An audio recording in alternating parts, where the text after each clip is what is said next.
say that youth is wasted on the young. I would also say that education is wasted on the young. It certainly was for me. I was fortunate to go to a very good high school, and in our classes, we were assigned amazing literature to read. And like a lot of teenagers, I would get the book and I would read just enough of the book to write an essay or pass the test. Surprisingly, I did pretty well, even though I didn't really understand what I was reading. I don't think at 14, 15, 16 years old, I was really in a place to even appreciate what I was reading, what I was being exposed to. But hey, maybe that's the way the world works. You know, it takes a little while to figure things out. One of the books we read was Things Fall Apart by Chinua Achebe. And I don't want to even pretend to understand this book, but I think I understand the title. And the title, I believe, was inspired by a poem called The Second Coming. But this idea that things fall apart, you know, that the center cannot hold is how the book starts off. It's something that I've come back to at least every month since I was 15 years old, and it's really been a running mantra in my mind for the past year. Strange year in that all around the world, collectively, we've had a lot of shared experiences and a lot of shared loss and a lot of acceleration. And by acceleration, I mean that the relationship stress that you had in your household got amplified times 5. The financial concerns that you have for your retirement became realized like yesterday. The industry you thought was going to survive for at least another few years is suddenly belly up. This acceleration of change is pretty unsettling. And the question is, do you have the psychological flexibility to manage that? It's an ongoing question. I don't think there's an answer, but I think this concept of being malleable, being flexible, being able to adapt and adjust is something that we're all looking for. And I don't know about you, but I could certainly use a little bit more work in this area. Mental health, along with physical health, has been a running theme on the show for the past year and hope to continue going forward. If you're new here, it's the Lucas Rockwood Show. I'm your host. I'm a yoga teacher, a trainer. I'm a serial entrepreneur. I'm the father of 3 kids, but first and foremost, I'm a student. I like to learn things. So I go out into the world and I try to find people doing things, writing things, studying things, and I try to bring their best work to you here on the show. So hopefully we can all live more inspired lives. Let's see how it works. I scrapped all advertising recently. I just found it kind of boring. And so instead, you're the advertiser. Here's what I'd ask you to do. If you like the show, if you find value from it, share the show. Here's how you do it. Just share it on Instagram and tag me. It's at Lucas Rockwood. And if you're listening on your phone, scroll down and leave a rating and review in the app. That really helps me out. If you'd like to get on my weekly email list, I send out reminders about the show, online classes that I'm doing, and all kinds of other little tidbits of hopefully some wisdom in there. You go to yogabody.com/sign me up. Thanks so much for listening. Enjoy.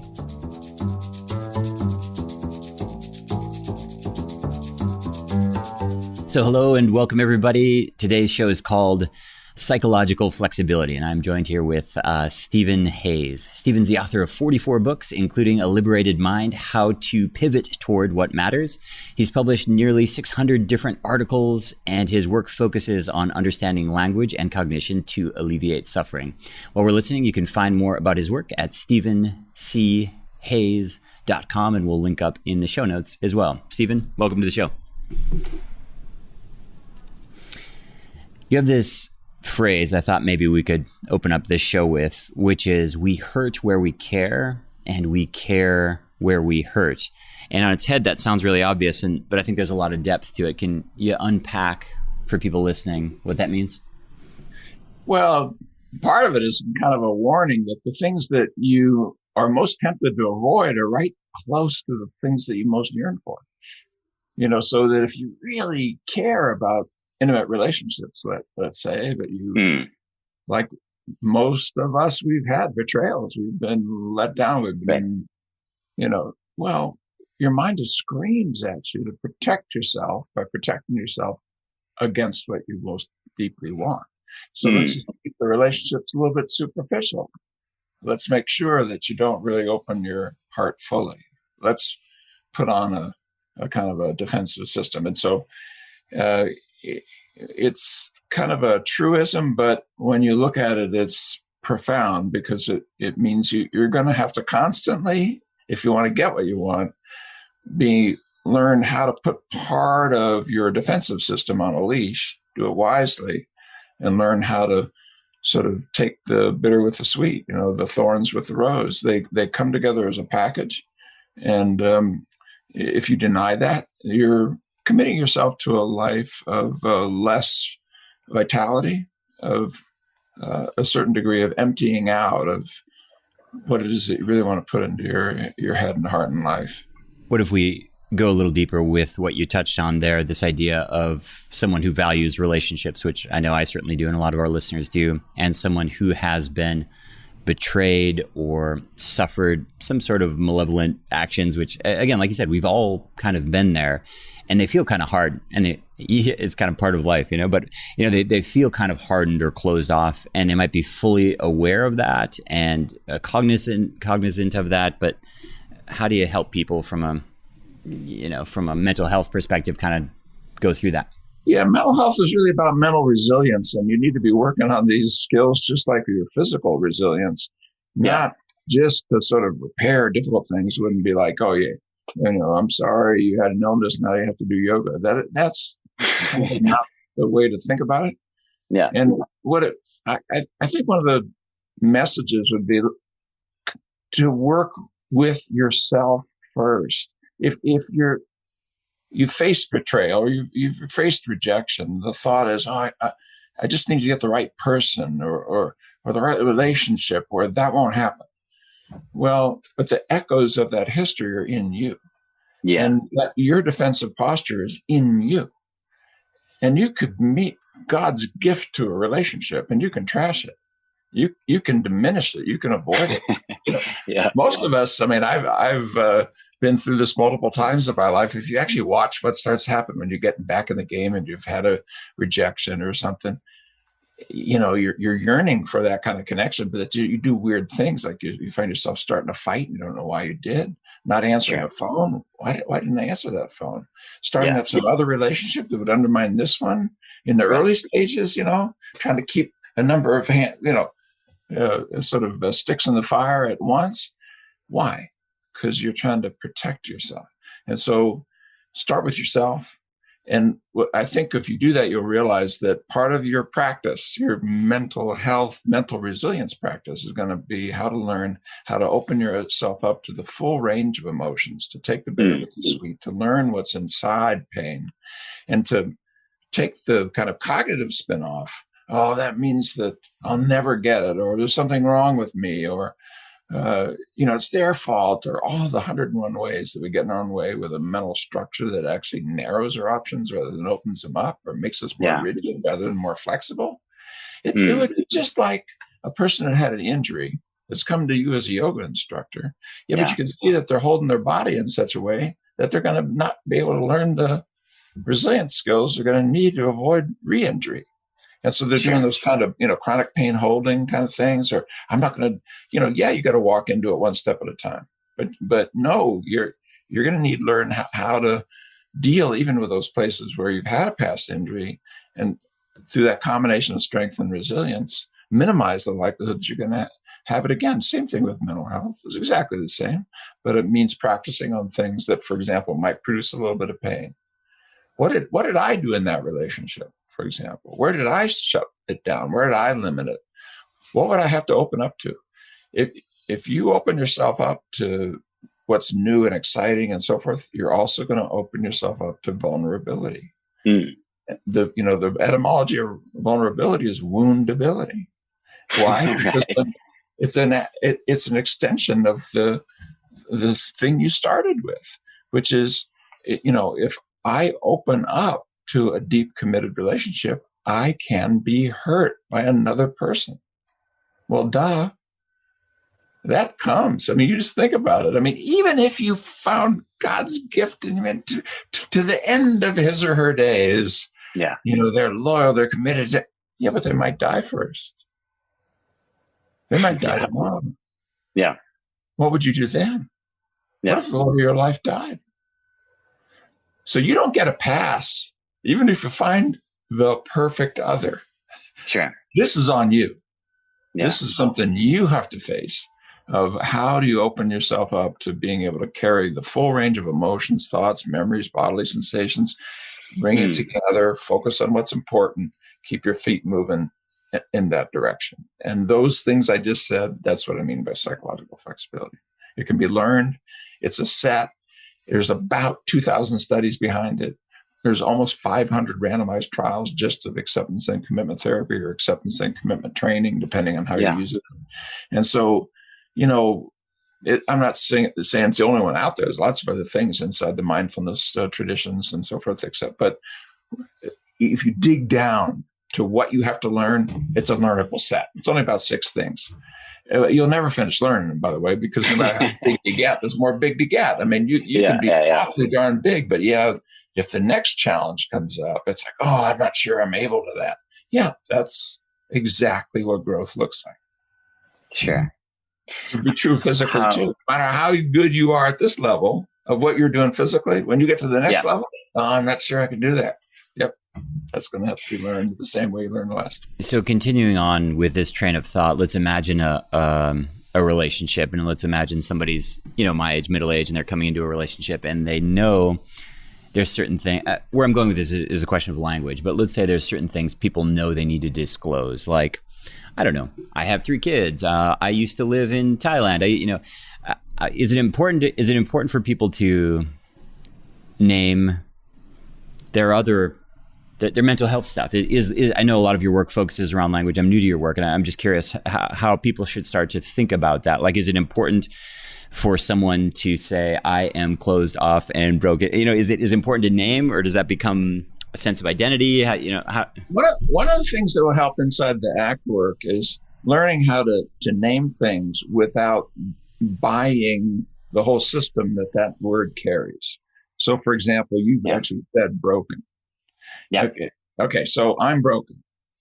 Well, that's not a good dating line, number one. But number 2, it's not true. It's not true. But the mind will do that to you. Yeah. So let's just start out. Here's a little practice. It's a tiny little practice. It'll sound goofy as heck, but if you read A Liberated Mind or Get Out of Mind into Life or any of the ACT books that are out there, there's hundreds of them, literally. Make sure you get a good one. Most of them not written by me. So, okay. So here's a tiny little practice. I'm having the thought that I'm broken. That's what actually happened. That's what happened. Right. Right. Yeah, but what part of you is saying that? The part of you that is saying, oh, you're broken, is this problem-solving part. And that's great. It's a good idea to have that. If you're doing your taxes, fixing your car, you need it. If you want peace of mind and wholeness, that little piece is not very helpful. And check this out. The person who's noticing the thought, I'm having the thought I'm broken, that part of you, this witnessing, observing, more spiritual part of you that shows up in your meditating, that is, in your deepest sense of consciousness, is not broken.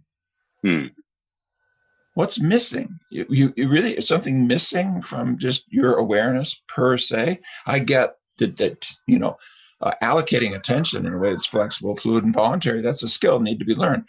But the deep sense of personhood, of just awareness, of consciousness itself, is always whole.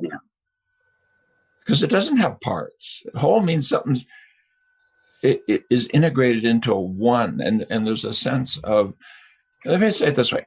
Think back to a time with you as a kid and think of all the things that were going on in a particular memory. You were there to notice that. And the part of you that's thinking and noticing now is the same and has an essential continuity. You've been you your whole life. You had to show up in that around age 3 when you learned perspective taking. When you learned, you, here, there, now, then, that this is the cognitive stuff underneath ACT, but you showed up in consciousness.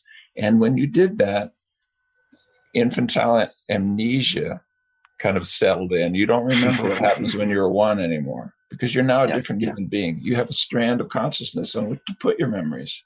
And so you can remember those early little fragmentary memories when you're 3 or you're 4. And once that part of you showed up, this more witnessing, observing, noticing self, it's been continuous throughout your whole life.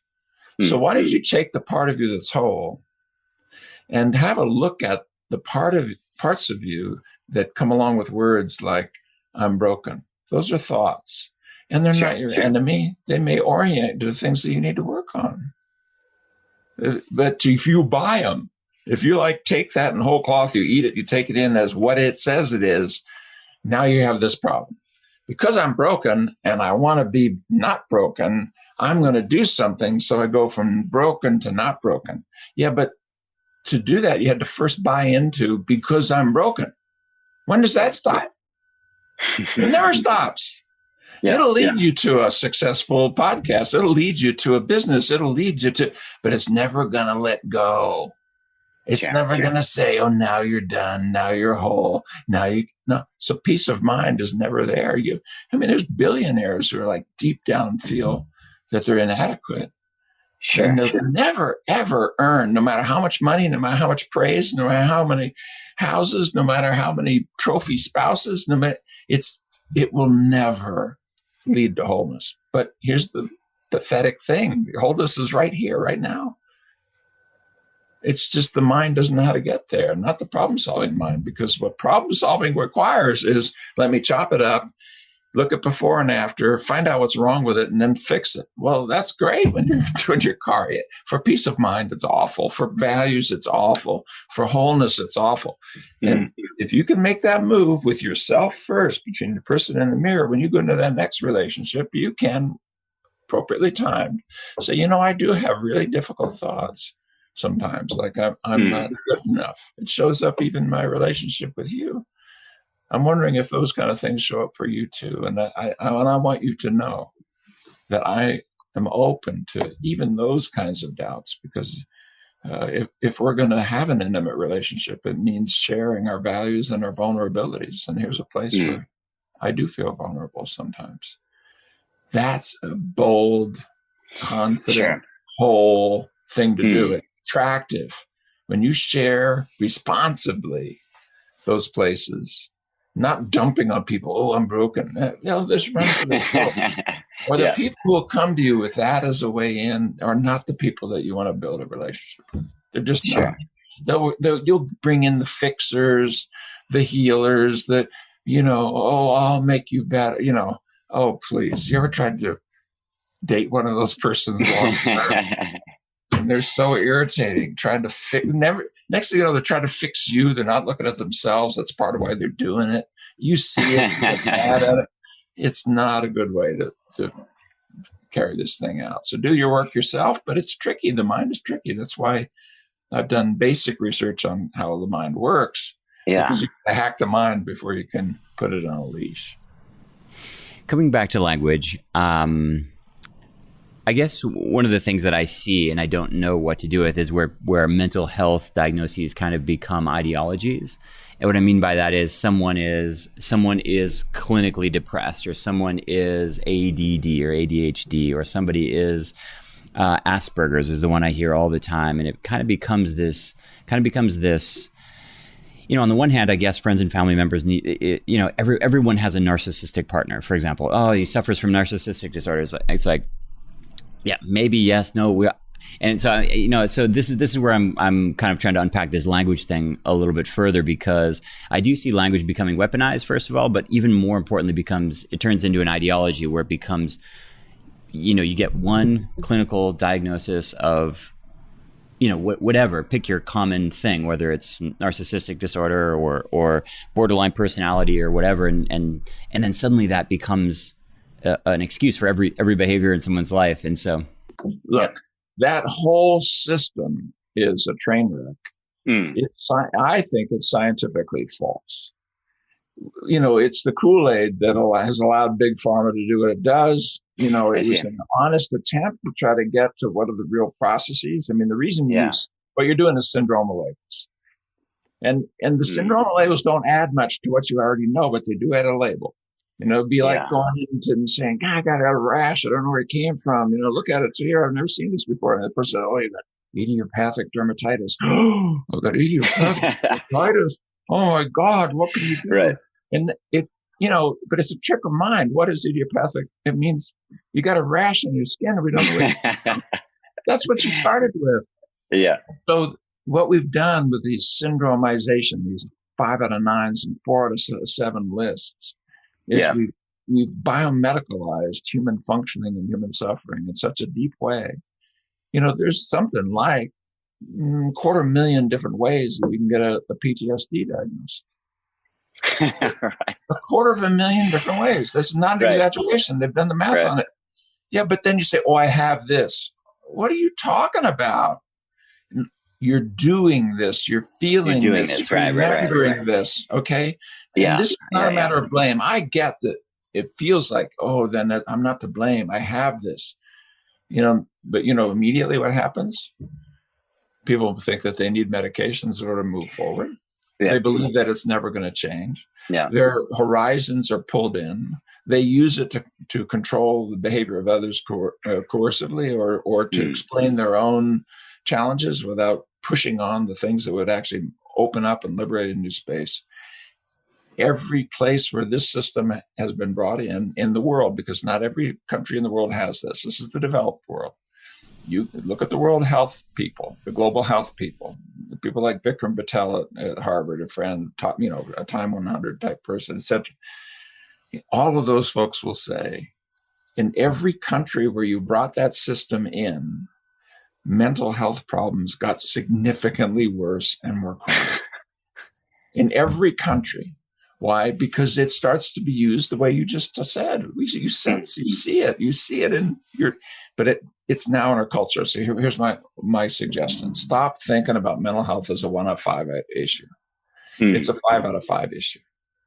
And once we're into 5 out of 5, that we all need to work on our mental resilience and our mental skills, then we can look at, well, what are the specific skills I need to be working on to best enable me to function mentally? This is exactly what you do if somebody came to you and you said, well, let's just look and see how much flexibility do you have? How much strength do you have? You do a pre-assessment or something. And you'd say, you really need to work on your lower body, or you really need to work on, my son's in his black belt test right now. He's been, 11 years. He has a muscle disorder, but he can get there, but he has to work 3 times harder than any other kid. We discovered it when he was about age 3 and realized he couldn't hold a knife and fork. And 11 years later, he's on his black belt. He's about to actually get over that. But, he's had coaches work with him about strengthening his hands and strengthening his arms and now he's 15 and he's a little scary. He's starting to bulk out. We could do the same thing mentally. I don't know how many years you got on the planet, but you can work on that. You're not going to get there if you start out with, I have because that cartoon is a filter through which you can't see the whole of your situation. Then it doesn't direct you toward what you actually need to do. So I'm out of the science wing. I'm not saying, therefore, just throw the thing over. There's an alternative. And here's the alternative is focus on psychological processes that are healthy and unhealthy.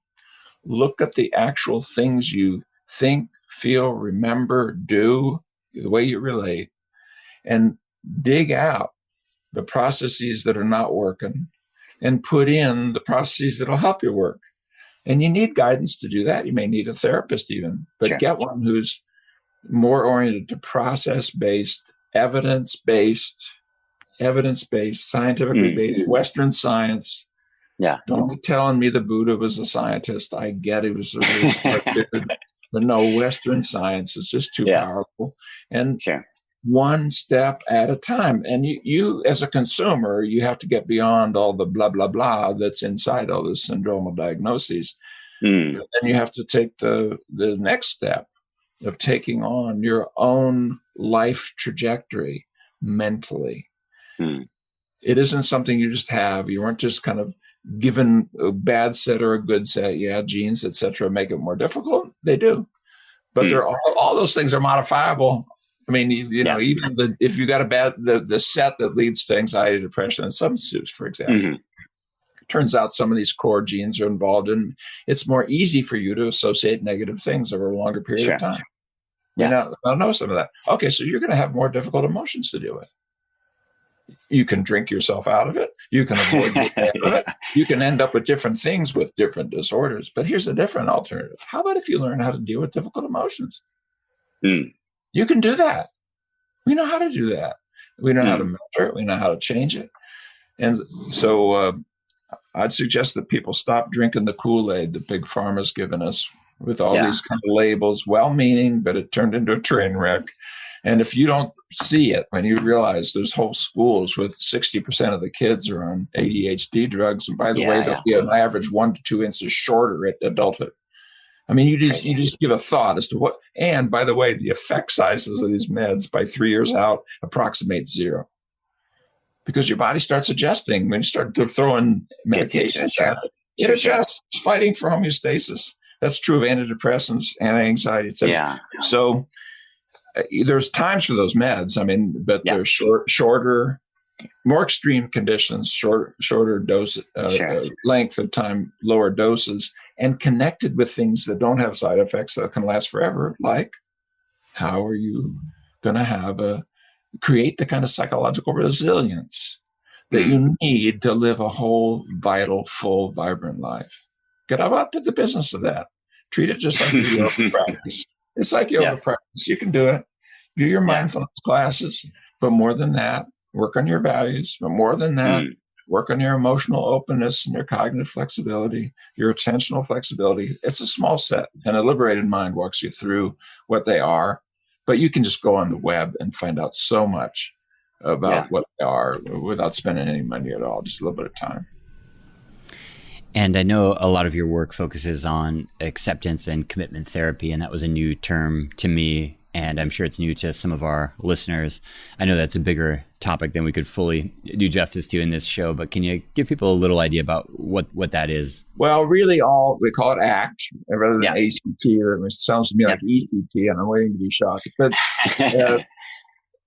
ACT is one of a family of evidence-based, process-oriented, new forms of behavioral and cognitive therapy. But it links up with, Gestalt therapy and analytic work, systems work, all that kind of stuff. But really what ACT is just a name for chasing the 6 psychological flexibility processes.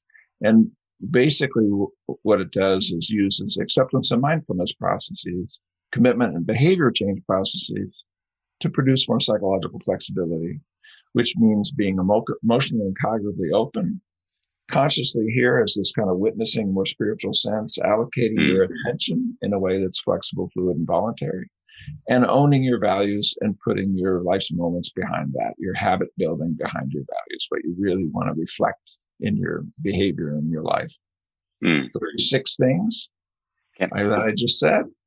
Yeah. If you want to get it to 3, you can say learn to be more open, more aware, more actively engaged. If you want to get it down to 1 thing, learn to be more psychologically flexible. And if that set does more in more areas, diet, exercise, whether or not you get into addiction problems, anxiety, depression, all those kinds of things. But other cool things like, are you going to be an elite athlete? Can you run a business really well? What about relationships? There was a recent study that just came out showing that one of the single biggest prediction of positive relations over time is the psychological flexibility that you bring to the relationship. COVID, a study just came out yesterday with 10,000 people following through the COVID crisis. Who's done well with COVID?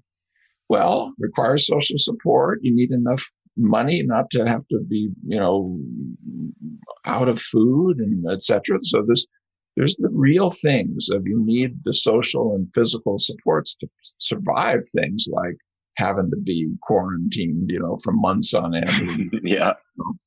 And psychological flexibility, which by the way was as powerful a predictor as some of these other things. And you can, you're holed up during COVID.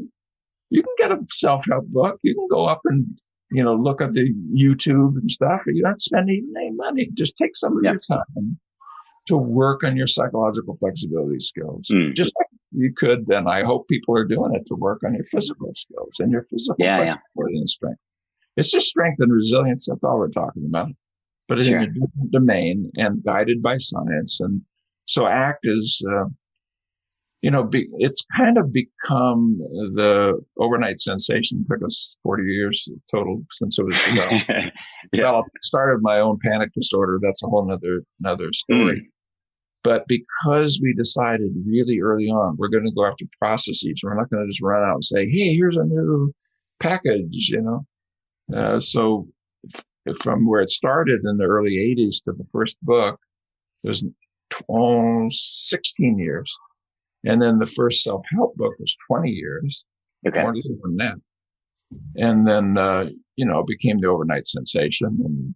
And my first self-help book beat Harry Potter for one glorious week. 5 pages in the center of time, so that's amazing. We've had a big impact on evidence-based therapy and on therapy. But I don't really like singing the Actu song. I really don't care about what name you use. We don't trademark this stuff, all that kind of nonsense. What I care about is let's learn how to be more flexible, strong versions of ourselves. Let's learn how to be our best self. Yeah. And in relationship, not just that word self is only, we're the social, social primates. So I don't mean just alone in the corner in this narcissistic, I'm great and I'm grand. No, I mean how to learn how to be the best human being that you know how to be. And science can help us do that. Stephen, great conversation. For people listening, tell them about your latest book and how they can find you online. Well, my latest one for kind of normal folks is called Liberated Mind, and it's available around the world and in different languages if people follow it that way, and readily available just, of course, on the Amazons and stuff, but probably at your local bookstore. And you mentioned kindly, thank you, for StephenCHayes.com. If you want to get on my newsletter list, etc., just go there, say, yes, please send it to me, and I'll send you about a 6 email description of ACT and a newsletter about once a month. I don't spam you. You can easily click out with a single opt-out. I'm not trying to sell. I have things to sell, but they're not things that's not what that's about. And if Stephen C. Hayes isn't the way to go, just Google acceptance and commitment therapy or psychological flexibility. Maybe go check out my TEDx talks and see, is there something in there? And I would trust your gut. Just give it. Go look at my 2 TEDx talks. You can Google it. It'll only take you a total of half an hour to look at both of them.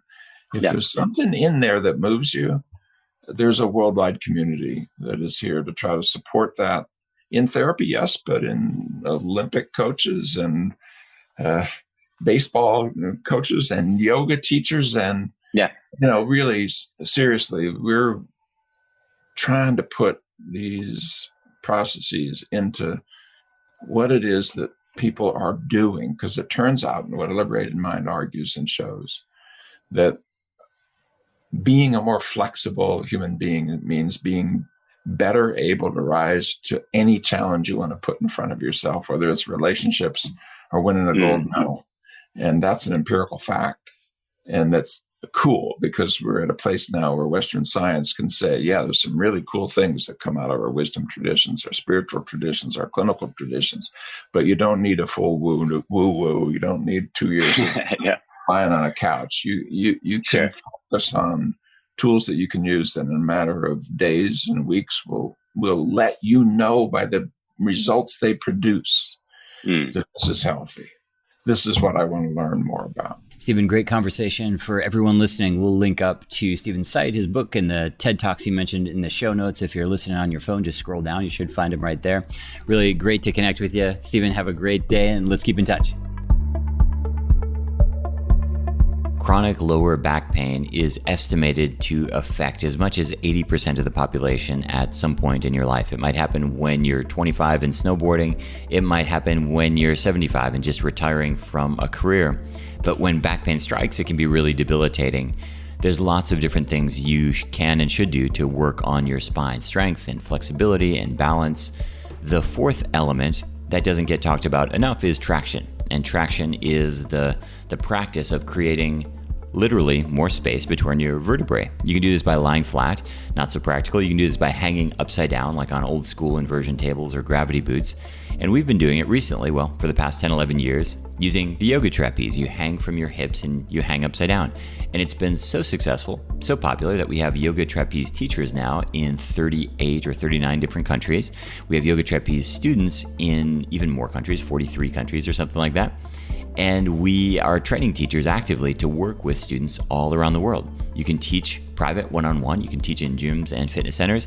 A lot of our trainers now work virtually. They work via Zoom to help clients specifically with their spine. This course is 12 days long. It's live, it's interactive, it's a lot of fun. We walk you through the safety, the setup, the anatomy, the physiology, and all of the business concerns you need as well to get started teaching professionally right away. Whether you're a yoga teacher now or if you're new to teaching, the program will take you all the way from zero all the way to getting your very first client. To learn more about the program, go to yogatrapezeonline.com, yogatrapezeonline.com, and I hope you can join us. This week's nutritional tip is in response to a listener question on Instagram. Listener Belinda says, Lucas, I can't figure out if eggs are good for you or not. I remember years ago they would say maximum 3 a week and then it was 1 a day. I can't really know the difference. My cholesterol levels are slightly high, but nothing to be too worried about. Do eggs actually increase your cholesterol? Help. So Belinda, you have every reason to be confused. Everybody's confused. The cholesterol conversation is confusing. There's HDL and LDL cholesterol, and sometimes LDL is referred to as the good cholesterol and LDL referred to as the bad cholesterol, and then there's your total cholesterol, and then there's eggs which have saturated fat. And here's what's important to understand on a really simple level is that if you eat a diet that's high in saturated fat, so eggs have saturated fat, beef has saturated fat, butter has saturated fat, ice cream has saturated fat, coconut oil has saturated fat. A diet that's high in fat is correlated, not necessarily causal, but correlated with higher cholesterol levels, higher overall cholesterol levels, and in some cases higher LDL cholesterol, high bad cholesterol levels. Now, correlation is not causation. It's not necessarily predictive. And here's where it gets even more confusing is that high cholesterol levels are correlated with coronary heart disease. They're not as predictive as I was taught and as you were probably taught. I grew up in the 80s and 90s, and we were taught that butter raises your cholesterol, cholesterol gives you a heart attack, it all clogs your arteries, and then you get a heart attack. It's not that linear. In something like half of the people who have cardiovascular disease don't have cholesterol problems at all. So there's more to the story than that. I think it's a mistake to eat saturated fat recklessly if you have a cholesterol issue. I also think it's a mistake to avoid saturated fat completely if you have a cholesterol issue. Unfortunately, like everything, it really depends. What I'd encourage you to do is make sure that you get a cholesterol profile done that's not just total cholesterol, but one that breaks down your HDL and your LDL separately, so you can take a look at your ratio of good HDL to bad LDL cholesterol along with your total cholesterol numbers. And then from there you can make some decisions. And for some people it might make sense to swap out that egg protein for a different kind of protein to lower your risk factors for cardiovascular disease. The idea that you can just recklessly eat saturated fat with abandon if you have warning signs for cardiovascular disease, probably not the wisest thing. In the same way that, a banana looks like a really great fruit, but, if you're having trouble with fructose intolerance, probably not the best idea to be eating oranges and apples and bananas all day long. And so even foods that are whole foods and natural and come from nature, depending on where we end up at different times, we need to find different balance. So hope that's helpful. In terms of eggs, I guess the reason that people get excited about it, it's kind of a perfect food in nature. If you look at other animals also prize eggs, right? The nests are a common thing that's raided by a fox or rodents and these kinds of things. Eggs are extremely bioavailable in terms of the fat and protein. They're loaded with micronutrients. The embryo of a chick is very nutrient dense. It's also relatively safe, meaning a chicken, even though most of them are raised in abhorrent conditions, the egg itself is very often protected from things like bioaccumulation of toxins and things that you would find in the animal itself or in larger ruminant animals like cows and things like this. So all things being equal, as commercially food goes, it's a pretty safe source for the end consumer of protein. Now, if you can get off of the factory farm eggs, by all means do so, because it's a terrible industry. But, we're all doing our best trying to figure out what to do in your average grocery store, in your average restaurant. If you're looking at animal sources of protein, eggs are very often one of the better choices in terms of simplicity, but obviously there's other factors to take into consideration. Hope that's helpful. We have a question from listener Jake on Instagram. Jake says, Lucas, in 2021, one of my goals is to get into yoga. I'm not sure which style to do. I'm practicing mostly at home, so in theory, I have access to everything online. Where would you recommend I start? I'm really stiff. This is always a challenging question to answer. When I first got into yoga, which was back in 2002 in New York City, a long time ago, 2002 in New York City, I tried everything, literally everything. Shivananda, Kundalini, Ashtanga, hot yoga, all of the above. And you find something that resonates with you. The best practice is the one that you do. The best exercise program is the one that you do. And if walking your dog for an hour a day is the exercise program that works for you, do that, So if you're interested in yoga, that's great. But I would just really jump around and try to find the thing that works for you. There are so many different approaches, but on a really simple level, I think it's helpful if you get clear on what you're looking for. Like, do you want to sweat? Would you like it to be really calm? Is this something to replace other forms of physical exercise or something to complement them?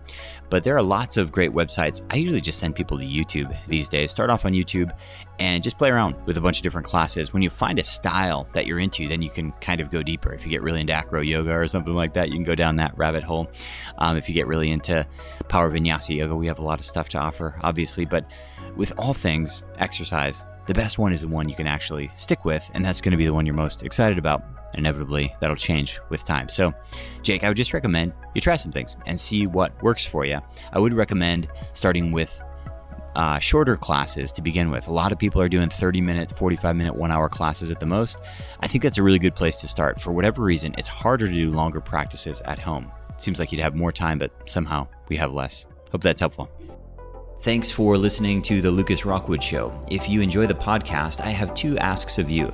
Number 1, share the show on social media with your friends and tag me. My handle is @LucasRockwood. Number 2 is please leave a rating and review in whatever app you're listening on. And last but not least, before you go, if you'd like to be on my mailing list, every week I send out information about the podcast, behind-the-scenes stuff, announcements of online classes and special events. I email about once a week. You can do that at yogabody.com/sign me up. And right now we have a free breathing worksheet on that page as well. It's yogabody.com/sign me up. Thanks so much for listening, and we'll see you next week.